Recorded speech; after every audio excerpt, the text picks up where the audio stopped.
আজকে আমরা এমন একটা জায়গায় যাচ্ছি যেখানে মানুষ শুধু ঘুরতেই যায় না, তার নিজের মনকে শান্ত করার জন্যও যায়। এক অদ্ভুত রহস্য এবং লোমহর্ষক কিছু কাহিনী রয়েছে সেখানের, সেগুলো আজকে আপনাদের সামনে উপস্থাপন করব। কারো ভালো লাগলে নিবে, না ভালো লাগলে নিবে না, কিন্তু ফোর্স করে মানে আগরবাতি ধরাই দিছিল। কেউ কিছু বলতে যাচ্ছে না। ইয়েমেন থেকে এখানে এসেছিল এবং এই হচ্ছে উপরে মাজার। আসসালামু আলাইকুম everyone, hope you are doing well. It's your ওয়াস্টাফুল Narayan, welcome to my channel MS blogs. আজকে আমরা যাচ্ছি সিলেটের অন্যতম ইতিহাস সমৃদ্ধ স্থান হযরত শাহপরানের মাজারে, এবং সেখানে গিয়ে বিভিন্ন জিনিস এক্সপ্লোর করে দেখব সেখানকার মানুষ কিরকমের। এবং আজকে হচ্ছে কি বার? আজকে হচ্ছে বুধবার। সো আমরা শুক্রবার যাইনি, কেননা শুক্রবার একটু মানুষজন বেশি থাকে। সো আজকে যাতে রিল্যাক্সে ভিডিও করতে পারি এবং গিয়ে দেখবো যে বুধবারেও কিরকম কি মানুষ হয়। যদিও হযরত শাহজালালের মাজারে বেশি মানুষ হয় এবং হযরত শাহপরানের মাজারে তুলনামূলক কম মানুষ হওয়ার কথা, কেননা তার নাম হয়তো কিছু মানুষ জানে কি না আমি জানি না, আমি আগে জানতাম না তার নাম। হয়তো মাঝে মাঝে শুনেছি, বা ততটা কি বলতেছি আমি হয়তো মাঝে মাঝে শুনেছি, কিন্তু অতটা রিনাউন্ড নাম না। যেরকম হযরত শাহজালালের নামে একটা আন্তর্জাতিক এয়ারপোর্ট রয়েছে, সো তার নামে ওরকম কিছু আছে কিনা আমার জানা নেই। সো আজকে আমরা আছি জালালাবাদ ক্যান্টনমেন্টের সামনে, যেহেতু ক্যান্টনমেন্টের ভিতরে ভিডিও করার রাইট নেই। সো এই পাশে অপোজিট পাশে এসে ভিডিও করতে হচ্ছে। এই হচ্ছে জালালাবাদ ক্যান্টনমেন্ট সামনে। সো আমরা এখন এখান থেকে গাড়িতে উঠবো, তারপরে গাড়িতে ওঠার পরে আমাদের ডেস্টিনেশনে যাব। সো এই হচ্ছে রোড, এখান থেকে সামনে থেকে গাড়িতে উঠতে হবে এবং গাড়িতে ওঠার পরে আমরা দেখবো যে কতক্ষণ লাগে যেতে। আনুমানিক 10-15 মিনিটের মতন লাগবে।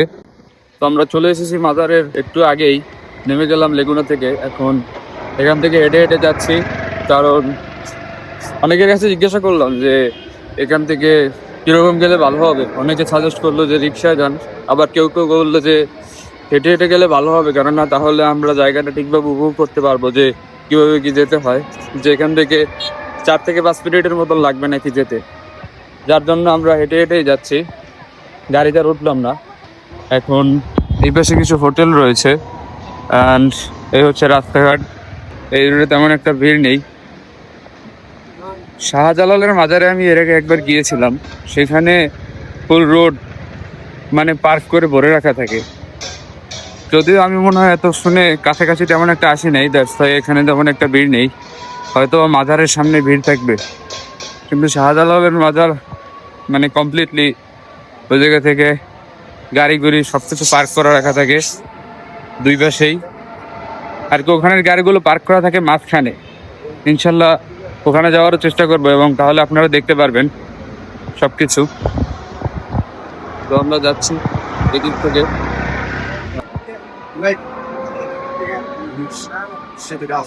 কি দিয়েছে ভাই?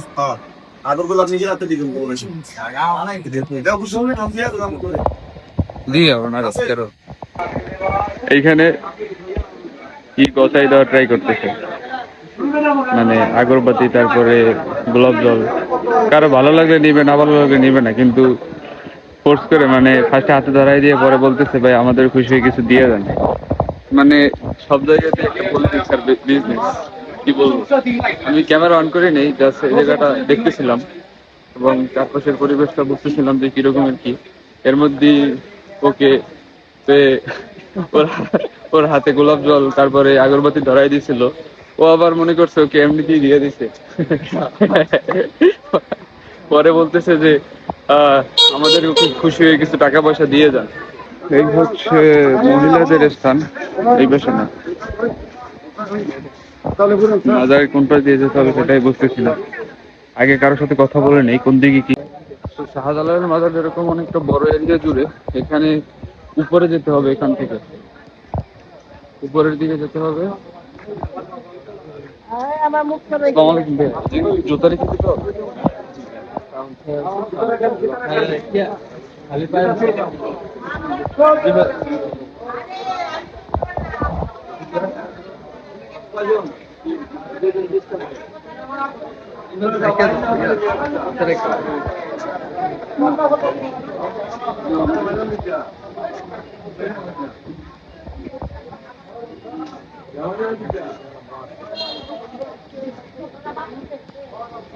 টাকা এখন দিয়ে যাবো নাকি নেওয়ার সময়?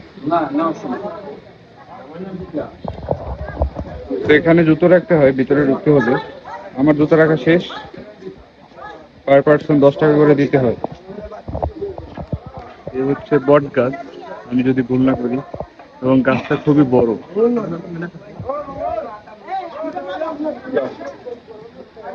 টোকেন কি একটা নিলেই হবে?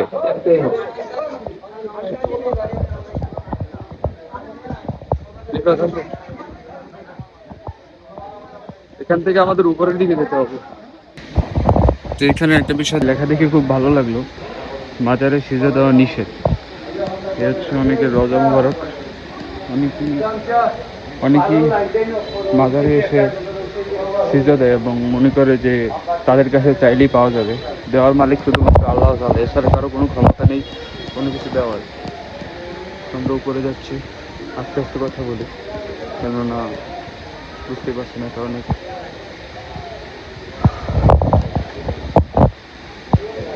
এই হচ্ছে মাজার, এবং এই পাশে একটা গম্বুজ দেখতে পাচ্ছি আমরা।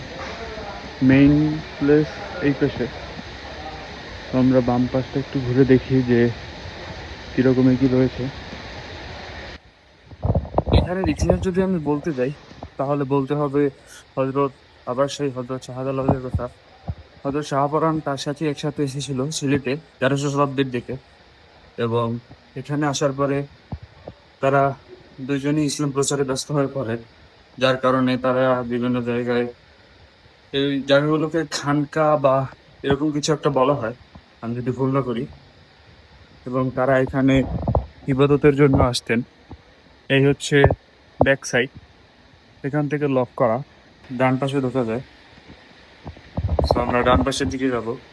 তারা এখানে এসেছিল এবং আসার পরে ইসলাম প্রচারে ব্যস্ত হয়ে পড়েন, যার ফলে তাকে অনেক ক্ষেত্রে বলা হয় হযরত শাহজালালের নাতি কিংবা ভাগিনা।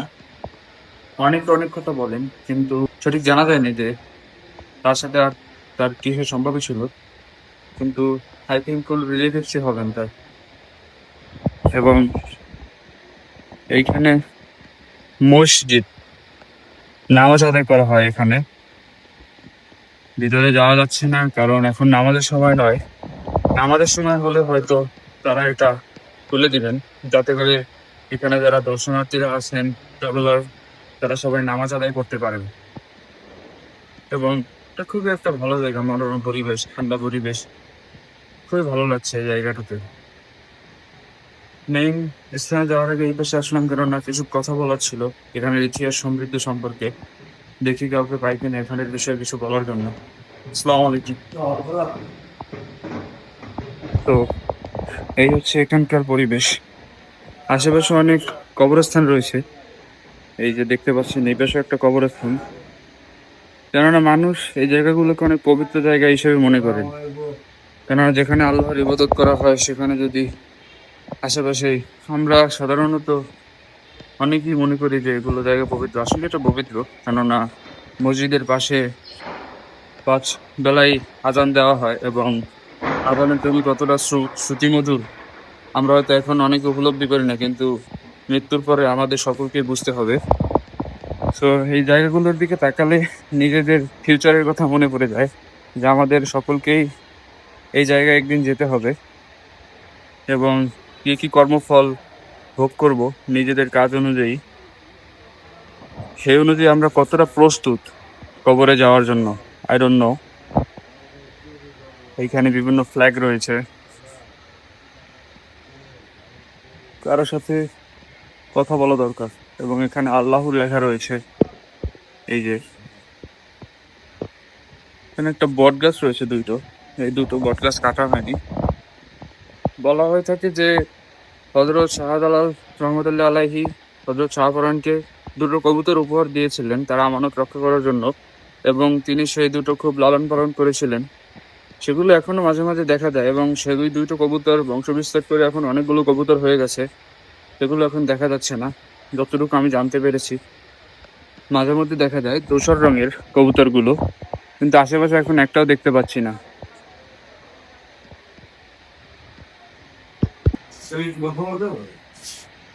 এই জায়গার বিষয়ে একটু জানার ছিল। এই জায়গার বিষয়ে একটু জানার ছিল।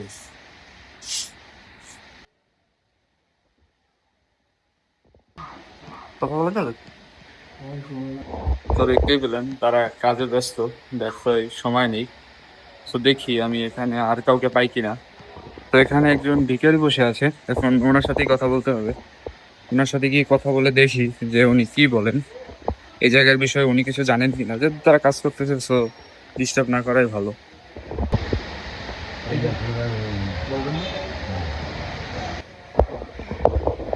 তো কেউ কিছু বলতে যাচ্ছে না, দেখি কি করা যায়। এখানে কেউ কিছু বলতে যাচ্ছে না। ছাদটাকে একটু ভালোভাবে ঘুরে দেখছি। এখানে একটু পর নামাজ আদায় করা হবে, যার জন্য সবকিছু পরিষ্কার করা হচ্ছে। যেহেতু একটা খোলা জায়গা, সো প্রতিনিয়তই ময়লা হতে থাকে এবং প্রতিদিনই পরিষ্কার করতে হয়।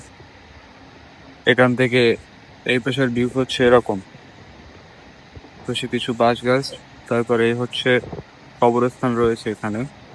এই যে এই হচ্ছে এখানকার পরিবেশ। সো অনেকের সাথেই কথা বলার ট্রাই করলাম, কিন্তু কেউই কথা বলতে ইচ্ছুক নয়, আই ডোন্ট নো হোয়াই। এবং ওখানে লেখা যে মাজারের ভিতরে ভিডিও করা যায় না, সো আমি আর মাজারের ভিতরে ভিডিও করিনি। এই হচ্ছে মাজার। তো এখানে এসে খুব ভালোই লাগলো, এখানকার পরিবেশ ভালোই আছে। আশেপাশে কোনো পুকুর দেখতে পাচ্ছি না, ওই পাশে একটা পুকুর রয়েছে। এবং চেষ্টা করবো এরপরে হযরত শাহজালালের মাজারে যাওয়ার জন্য, এবং সেখানের পরিবেশটা আপনাদের ঘুরে দেখাবো। আপনারা যদি ভিডিও চান তাহলে কমেন্ট করে জানাতে পারেন। আমি যদি এখানে ইতিহাস নিয়ে কথা বলতে চাই, তাহলে শুরুতেই বলতে হবে যে তারা এসেছিল, আমি যতদূর জানি ইয়েমেন থেকে এখানে এসেছিল। এবং তারপরে তারা ইসলাম প্রচারের জন্য সম্ভবত বিভিন্ন জায়গায় ভ্রমণ করতো, এবং তাদের জীবন শেষে এখানেই থেকে যায় এবং এখানে বসেই মৃত্যুবরণ করেন। তখন সিলেটে কোনো একটা আই মিন যুদ্ধ বা কোনো একটা কিছু চলতেছিল, যাতে তারা অংশগ্রহণ করেছিল, এবং তার মধ্যে তাওয়ারানো একজন। এবং তিনি এতে অংশগ্রহণ করেন, তারপর মানুষের পাশে দাঁড়ান এবং এখানে তার আহ সাধনা করার জন্য, আল্লাহকে ঠিক মনে ডাকার জন্য, এক মনে ডাকার জন্য এখানে স্থাপনা তৈরি করেন। এবং এই যে আপনি যে জায়গাগুলো দেখতে পাচ্ছেন, ওগুলো কালের প্রবর্তনে বিভিন্ন মানুষ বিভিন্নভাবে তৈরি করেছে। তার মৃত্যুর পরে এখানে তাকে কবর দেওয়া হয়, এবং কবর দেওয়ার পরেই এই স্থাপনাগুলো তৈরি করা হয়েছে। এর আগে এখানে এরকম ছিল না। তার কবরে দেওয়ার পরে আমি রিসার্চ করেছিলাম যে তা কে তৈরি করেছে বা কারা, তো ওরকম কোনো তথ্য পাইনি। এখানে পেয়েছি যে বিভিন্ন সময় বিভিন্ন মানুষ সব তৈরি করেছিল। এই যে চারপাশের পরিবেশ, আই মিন পরিবেশ তো আল্লাহর সৃষ্টি, বাট এই বিল্ডিং গুলো, এই মসজিদ, তারপরে এখানে সবকিছু পরিচালনা করেন এখানে যে স্থানীয় মানুষজন, এবং তাদের দায়িত্বেই রয়েছে এই স্থাপনাটি। এবং এটা এখানে ভালোই আছে। মসজিদের ভিতরে এসি রয়েছে, দেখতে পাচ্ছ ম্যাগনেটর, এই যে। এবং মসজিদের পরিবেশ, যেহেতু ভিতরে ভিডিও করা যায় না, তাই আমি ভিতরে কিছু দেখালাম না। তো রুলস ভঙ্গ করা উচিত না। তারপরেও জাস্ট বাহির থেকে একটা ভিডিও করেছি, ওটা আপনাদের দেখাবো। এবং আপনারা যারা আসতে চান এখানে আসতে পারেন। তো শাহজালাল মাজার ভিজিট করলে পাশাপাশি এখানে ভিজিট করতে পারেন যদি আপনারা চান। সো এই হচ্ছে এখানের সামারকম ইতিহাস। এবং আমরা নিচে যাবো এখন। নিচে যাওয়ার পরে দেখি কিছু মানুষের সাথে কথা বলতে পারি কিনা। এখানে অনেকের সাথে কথা বলে ট্রাই করলাম, কেউ কথা বলতে হচ্ছে না, তারা কাজে ব্যস্ত। তো নিচে গিয়ে দেখি সাধারণ মানুষ কথা বলে কিনা। এই যে ভাইয়া, তুমি কি এখানে স্থানীয় ভাইয়া?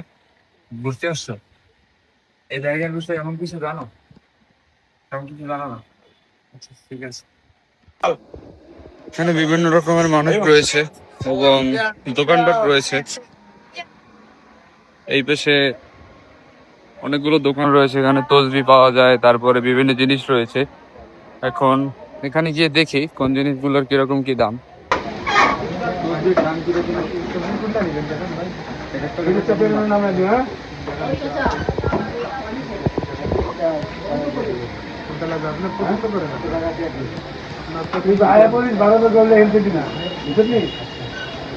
টাকা তো মনে চাচা এখান থেকে দিব না, টাকা তো হ্যাঁ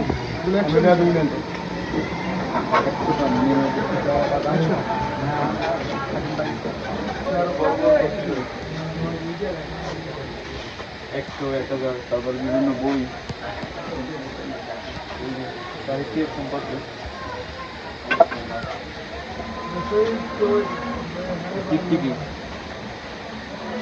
এই বইটা দেখি। বইটার লেখক হচ্ছে মাওলানা সৈয়দ মোহাম্মদ মিজানুর রহমান। এখানে তার ইতিহাস সম্পর্কে লেখা রয়েছে, যদিও অনেকের কাছে জিজ্ঞাসা করলাম, কেউ কিছুই বললো না। তো এই দোকানদারের কাছে জিজ্ঞাসা করে দেখি বলে কিনা, বাইরের কাছে। অনুষ্ঠান হয় একটা কোন মাস হয়?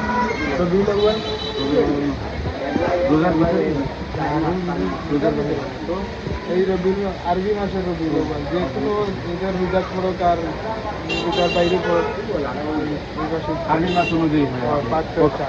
4-5 3 দিন। মানুষ কিরকম হয় প্রতিদিন এখানে? ভালো মানুষ। শুক্রবার তো বেশি হয় তুলনামূলক। খুব বেশি এখানে শুধু মাঝে শুধু আশেপাশে পুকুর এরকম পুকুর আছে, বাজারে পুকুর আছে, কাজ চলতেছে।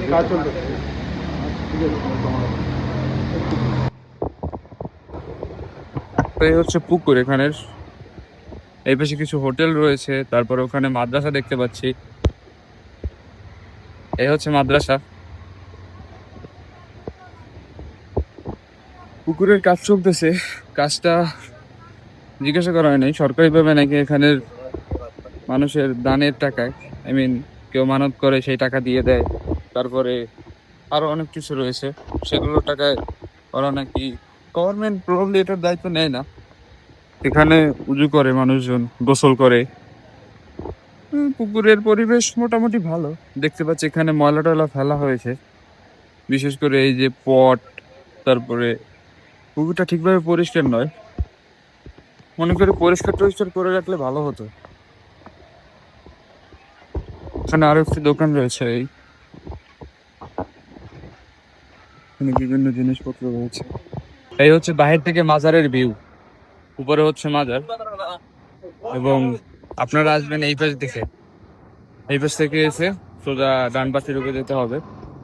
এই হচ্ছে উপরে মাজার, এবং আমরা এখন রোডে আছি চারপাশটা ঘুরে দেখানোর জন্য। এই হচ্ছে আর একটা মাদ্রাসা, জামিয়া ইসলামিয়া হাফিজিয়া দারুল হাদিস দরগায়ে হজরত শাহপরান, এবং এটার আকৃতি অনেক বড়। ওই পাশে একটা মাদ্রাসা দেখলাম সেটার থেকে। তো আপনারা যারা শাহপরান আসবেন ফ্যামিলি সহ আসলে ওখান থেকে গাড়ি নিয়ে আসতে পারেন, এবং যদি একা আসতে চান তাহলে এরকম আমাদের মতো হেঁটে হেঁটে আসতে পারেন। হেঁটে হেঁটে আসলেই মনে হয় ভালো হবে, বিকজ জায়গাটা দেখলেন, আশেপাশের দোকানগুলো দেখতে দেখতে গেলেন, কিংবা যদি চান যে না আমি যাওয়ার সময় দোকানগুলো ঘুরে দেখবো, তাহলে তাও পারেন। গাড়িতে করে প্রথমে এসে তারপরে যাওয়ার সময় দোকানগুলো ঘুরে দেখলেন। এখানে অনেকগুলো দোকান রয়েছে, এবং যেরকমটা দেখলেন যে আমরা আসার সাথে সাথে আমাদের হাতে একটা গোলাপ জল তারপরে আগরবাতি ধরিয়ে দিল। আপনাদের সাথে এরকম হতে পারে, ইন্টারেস্টিং সিচুয়েশন। সো আপনাদের যাদের মনে হয় যে না আমি কিছু দিব, ওখানে আগরবাতি দিলে ভালো হবে বা গোলাপ জল দিলে ভালো হবে, তারা কিনতে পারেন। এখানে কোনো আমার নিষেধ নেই, আর আমি নিষেধ করলে আপনি শুনবেন না কেন? আর তারা যেভাবে কাজটা করলো, আমি এরকম সিচুয়েশন এর আগে কখনো পড়িনি। খুবই হাস্যকর বিষয়। যদিও তার সেলসের জন্য এটা প্রয়োজন রয়েছে। লিভার তো পুরোই অভাব ওই কাহিনিটা নিয়ে। এখন আমাকে বলতেছে যে আমি তো ভাবছি আমাকে ফ্রিতে দিছে, আমি তো খুবই খুশি। পরবর্তীতে দেখি যে না আমাকে পে করতে হবে। সো এরকমই সবকিছু। এখন আমরা এখান থেকে বের হচ্ছি, চা খাওয়ার ট্রাই করলাম, আশেপাশে তেমন কোনো জায়গা নেই চা খাওয়ার। সো কি করবো, ওইদিকে গিয়ে দেখি চা খাওয়া যায় কিনা। আমরা এখন হেঁটে আবার সেই শাহপরানের যে মেইন গেট বলতে মেইন রোডের দিকে যাচ্ছি। এই হচ্ছে ছোট ভাই, সে অনেক দূর থেকে এসেছে ঘুরে দেখার জন্য শাহপরান। আমাদের সাথে সাথেই ছিল, তার বাবা মা কেউই আসেনি। এতটুকু ছোট ছেলে সে একা ঘুরতে এসেছে। সো লাইফে ট্রাভেলের প্রয়োজন রয়েছে। আপনি যত ট্রাভেল করবেন তত এক্সপিরিয়েন্স হবে, অনেক বিষয় সম্পর্কে জানবেন, এবং অনেক মানুষের সম্পর্কে নলেজ হবে। যেরকম আমার আজকে একটা ধারণা হলো, এবং বিভিন্ন জায়গায় ঘুরে দেখলাম এখানের পুকুরের কাজ চলতেছে। খুব তাড়াতাড়ি পুকুরের কাজটা কমপ্লিট হয়ে যাবে, তখন হয়তো পুকুর পরিষ্কারের ব্যবস্থা করবে। এখানে পুকুরটা পরিষ্কার থাকলে খুবই ভালো হতো, কেননা এখানে মানুষজন উজু করে। তারপরে ভিতরে ওজুর জায়গা আছে সম্ভবত, আমি ভিতরে ঢুকে দেখিনি, কেননা এখন মসজিদ বন্ধ, তারা পরিষ্কার করতেছে। সো আপনারা যদি আসেন এরকম টাইমে এসে ঘুরে ঘুরে তারপরে নামাজ আদায় করতে পারেন। মহিলাদের জন্য ওখানে জায়গা রয়েছে পাশে, সেটা প্রত্যেকটা মাজারেই থাকে এবং তারাও জামাতে সালাত আদায় করতে পারে। সেখানে মহিলা ইমাম থাকে। ছোটবেলায় আমি আমার আম্মুর সাথে গিয়েছিলাম মির্জাগঞ্জ মাজারে, যেটা আমাদের বরিশাল পটুয়াখালীতে অবস্থিত, এবং সেখানে ওরকম খ্রিস্টান ছিল। সো প্রত্যেকটা মাজারই থাকে আমার মনে হয় যে মহিলাদের জন্য নামাজের স্থান, তারা সেখানে নামাজ আদায় করতে পারে। তো আমরা চলে এসেছি মেন যে গেট, মেন রোডের পাশে। এখান থেকে আমাদের গাড়িতে উঠতে হবে, গাড়িতে উঠে আমরা এদিকে যাব। সেখান থেকে লেগুনায় উঠি, যেটা আমাদের বরিশালে পিক আপ বলা হয় এটাকে। লেগুনায় উঠে আমরা আমাদের আগের অবস্থানে ফিরে গিয়ে সেখানে গিয়ে আপনাদের সাথে লাস্ট কথা হচ্ছে। চা খেতে পারলাম না এখানে, সো ওখানে গিয়ে চা খাবো আর আপনাদের সাথে কথা হবে।